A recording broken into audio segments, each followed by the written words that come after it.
परमेश्वर चुना और वो चाहा कि अपने लोगों को मिस्र से, इजिप्ट से उसको छुटकारा करने के लिए वो लोगों को इनको चुना, मूसा को। तो मूसा कहता है कि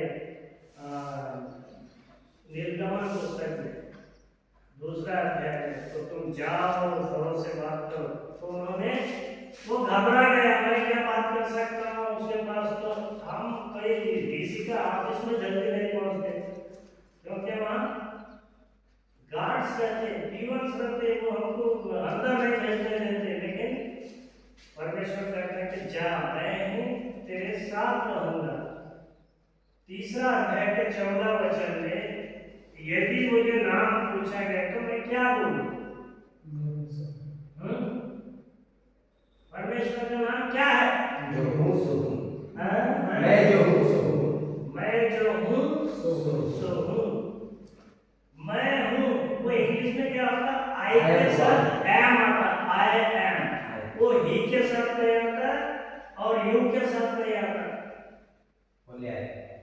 हम प्रथम पुरुष, द्वितीय पुरुष, तृतीय पुरुष पढ़ते हैं, थोड़ा व्याकरण आना चाहिए, है ना? तो आई एम बोल के बोलना। वहां पर इब्रानी जबान में, वो इब्रियो में क्या है? वायवीर यलोहिम यल मोशे यहिया अशेर यहिया है। Yahya Asher Yahya, I am that I am. तो यीशु मसीह यूहन्ना के सुसमाचार का पुस्तक में 7 बार ऐसा बताया। 6 अध्याय देखिए,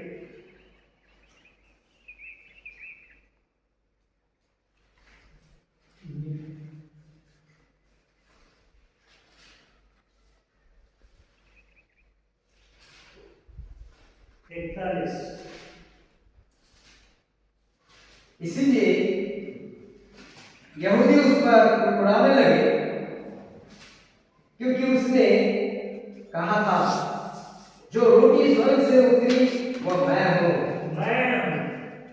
पहला बार मैं हूँ, वो स्वर्ग से उतरा हुआ रोटी। 8वां अध्याय 12 वचन देखिए।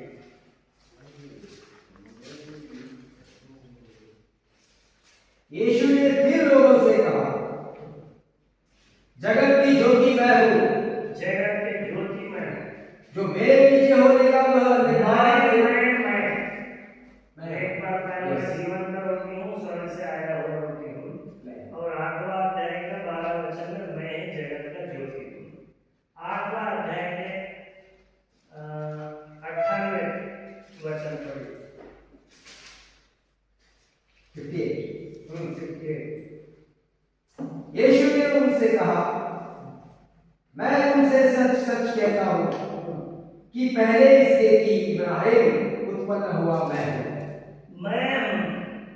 अब पास्ट टेंस, भूतकाल का क्रियापद को हम क्या बोलते हैं? मैं था। लेकिन परमेश्वर क्या बोल रहे हैं? मैं हूँ। अब्राहम पहले पैदा हुआ कि यीशु पैदा हुआ? यीशु ही पहले पता है। यीशु पहले से ही है, तो मैं हूँ। 10वां अध्याय, यूहन्ना के 10वां अध्याय,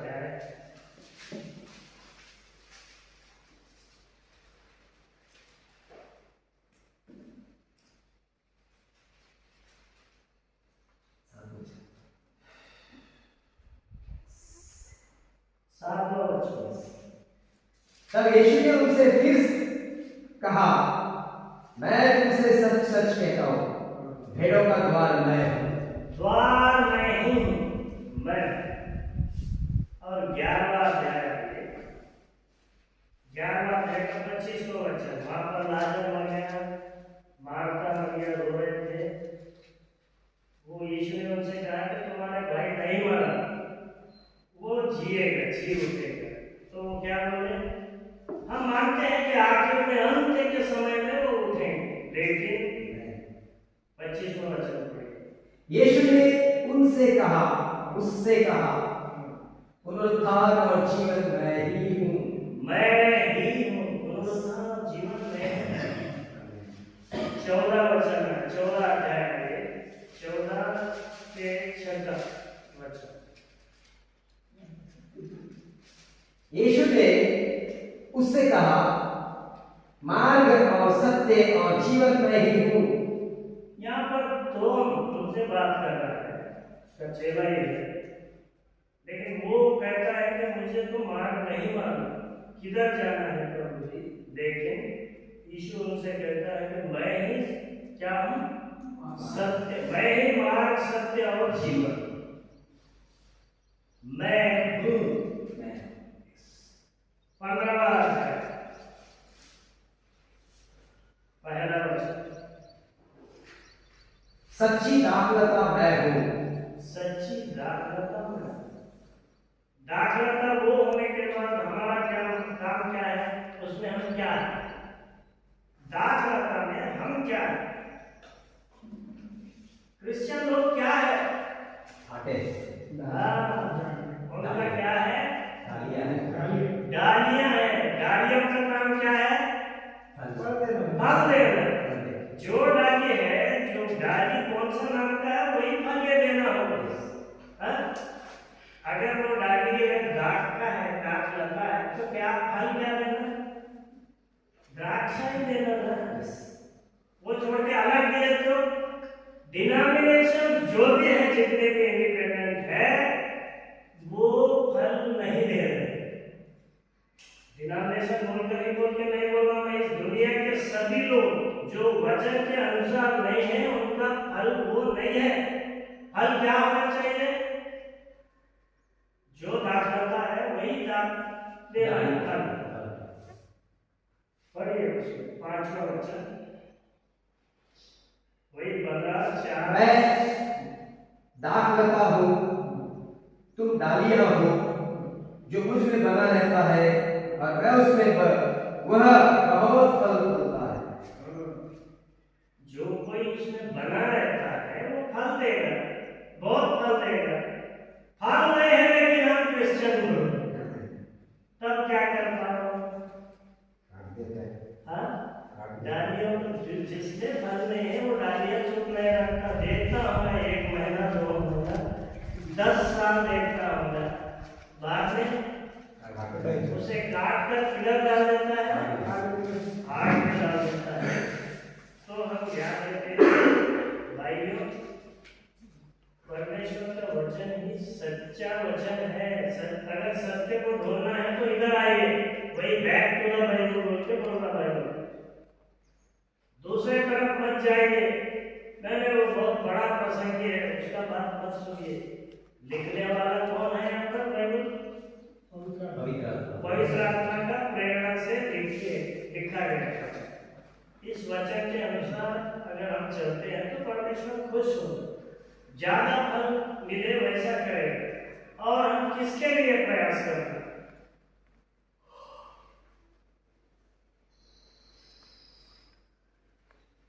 मत्ती का 6वां अध्याय के 33 वचन,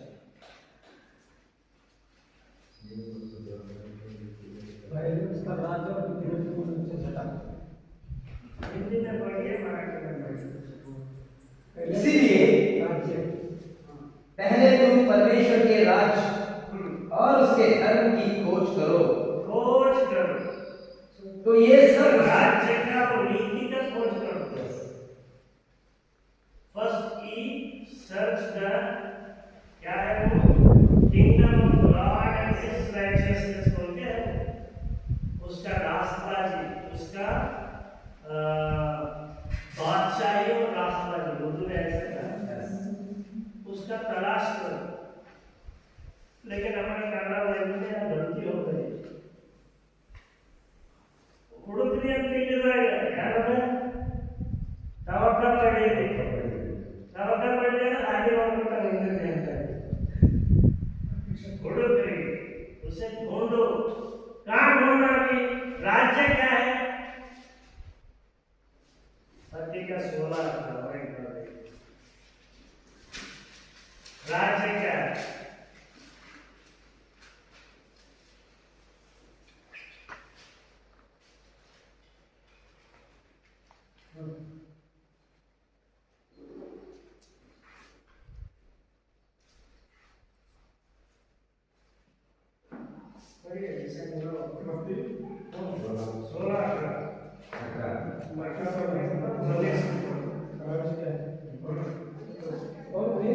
डरता हूँ कि तू पतरस है और मैं इस पत्थर पर अपनी कलीसियाएं बनाऊंगा और आंदोलन के फाटक उस पर प्रबल न होंगे। मैं तुझे स्वर्ग के राज्य की कुंजियां दूंगा और जो कुछ तू पृथ्वी पर बांधेगा वो स्वर्ग में बंधेगा और जो कुछ तू पृथ्वी पर खोलेगा वो स्वर्ग में खुलेगा। और आखिर में प्रार्थना करते हैं, क्या बोल के करते हैं? हे स्वर्गीय हाँ पिता, तेरा राज्य धरती पर है ना? ये राज्य आएगा क्या नहीं आएगा? हाँ? आया तो बोलो, नहीं तो आया आए तो कहाँ है? राज्य में हाँ? उसके राज्य में चल रहे। हाँ, very good। राज्य का है देखिए, कोलोसियों का पहला अध्याय का 13 वचन।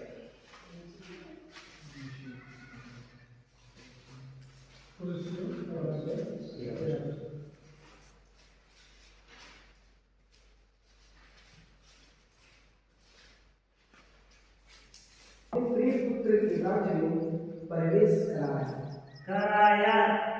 कौन सा टेंस है? कौन सा काल है? भूतकाल है, वर्तमान काल है, पास्ट है। वो ऑलरेडी राज्य तो आ गया, अब धीरे से गाड़ी आ गया और गाड़ी का इंतजार मत करो। और घर में खाना खाने के बाद भी आज का रोटी हमें दे दो बोल के प्रेजेंट टेंस है, लेकिन अब खा के आएगा घर से, पास्ट टेंस हो गया। रोटी क्या देते हम खा के आए, उसके लिए धन्यवाद बोलो, है ना?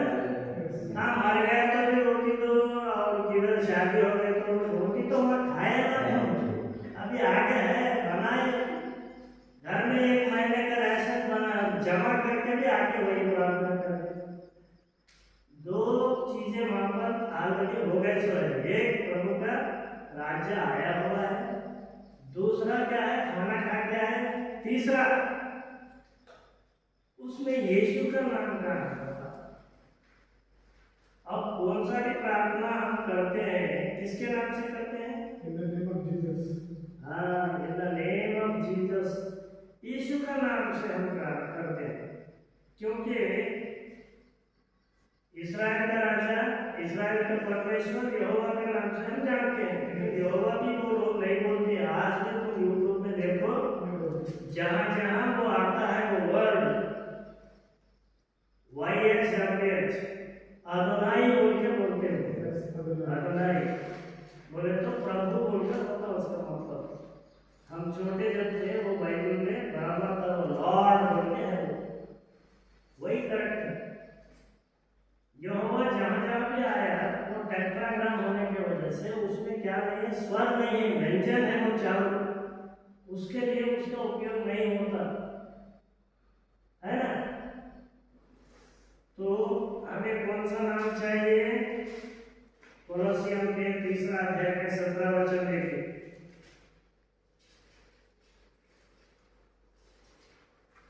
वचन में या काम में जो कुछ भी करो सब प्रभु यीशु के नाम से करो और उसके द्वारा परमेश्वर पिता का धन्यवाद करो। जो कुछ भी करते हैं हम किनके नाम से? प्रभु यीशु के नाम से। प्रभु यीशु के नाम से करते हैं। और इसमें भी है, ये हमारा जिसु समाचार 17 या 16 अध्याय में है। तो हमारा काम क्या है? सुसमाचार को पकड़ते हैं। सुसमाचार का पुस्तक कितना है? हो गया, मैं 2 मिनट का बता देता हूँ। 4 मत्ती, मार्कुस, लूका, यूहन्ना। अब उसका जन्म के बारे में कितने पुस्तक में है? हाँ? नहीं, 2 में है, मत्ती और लूका। 2 में नहीं है, मार्कुस और यूहन्ना, है ना? तो लेकिन सारे चारों किताबों में क्या है? उसका मर जाना, गाड़ा जाना, फिर से जीव। तो हमें कौन सा है? अगर वो सुसमाचार कहा गया बोले तो यही सुसमाचार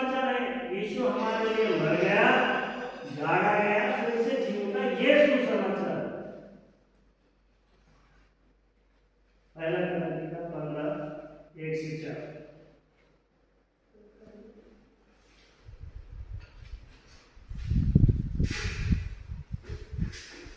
एक से चार।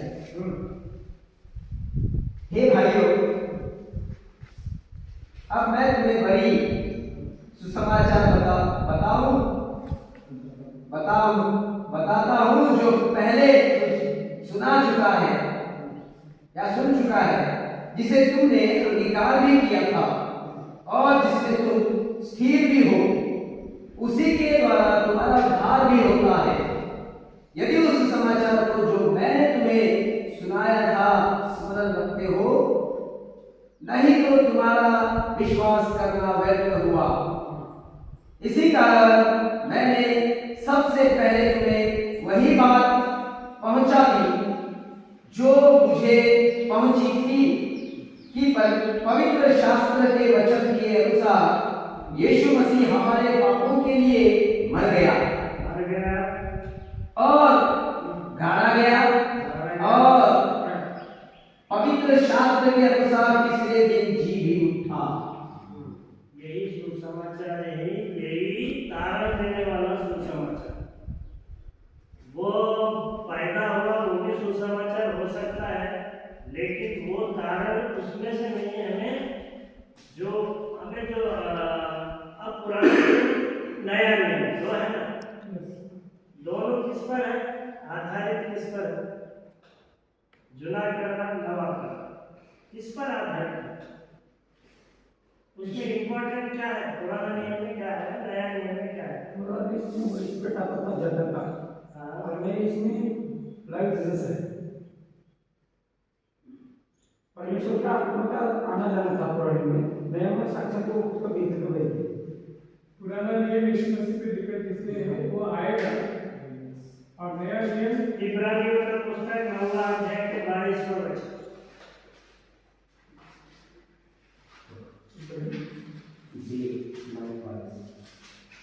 ये है कि व्यवस्था के अनुसार प्राय सब वस्तुएं लहू के द्वारा शुद्ध की जाती है और बिना लहू बहाए पापों की क्षमा नहीं। इसीलिए आवश्यक है कि स्वर्ग की वस्तुओं के प्रतिरूप इन बलिदानों के द्वारा शुद्ध किए जाए। पर स्वर्ग में 9वां अध्याय का पहला वचन देखिए। उस पहली वाचा में भी सेवा के नियम थे और ऐसा पवित्र स्थान था जो इस जगत का था। जगत संबंधित है, जगत का था। आज कहाँ है? सोलोमन ने इसके ऊपर, उस पर्वत के ऊपर एक मंदिर बनाया था। वो मंदिर आज है क्या? नहीं है। वहाँ क्या है? अल-अक्सा मस्जिद है ना? परमेश्वर ने वो तोड़ने के लिए चाहा, वो तो मिटा दिया। वहां का सोना चांदी वो सब लेके गए, तो क्या बचा? परमेश्वर कहा रहता है पुराना नियम के अनुसार, नया नियम के अनुसार। दोनों जगह पर क्या है? लहू है, रक्त है। रक्त बिना रक्त के क्या नहीं है? पापों की क्षमा नहीं है। ये पहले देखो,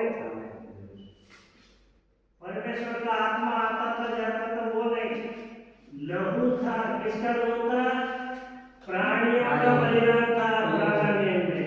आज के अगर पुराना नियम है करके बोलने वाले, प्राणियों को लेके किधर जाना? यरूशलेम जाना, और अन्य लोगों को वहां प्रवेश नहीं है। पत्थर से मार के लोगों को मार देते थे, है ना? लेकिन नया नियम में यीशु का लहू के द्वारा सभी को क्या हुआ? पापों की क्षमा हो गई। तो इस क्षमा के लिए हम नया नियम में आते हैं। तो हमें प्रचार करना है, तो क्या प्रचार करते हैं? सभी लोग सेवकाई कर रहे हैं आजकल। क्या सुनाते हैं लोगों को? जाके क्या सुनाना होगा बाइबल के अनुसार? पहला करंती पहला अध्याय के 23वां वचन।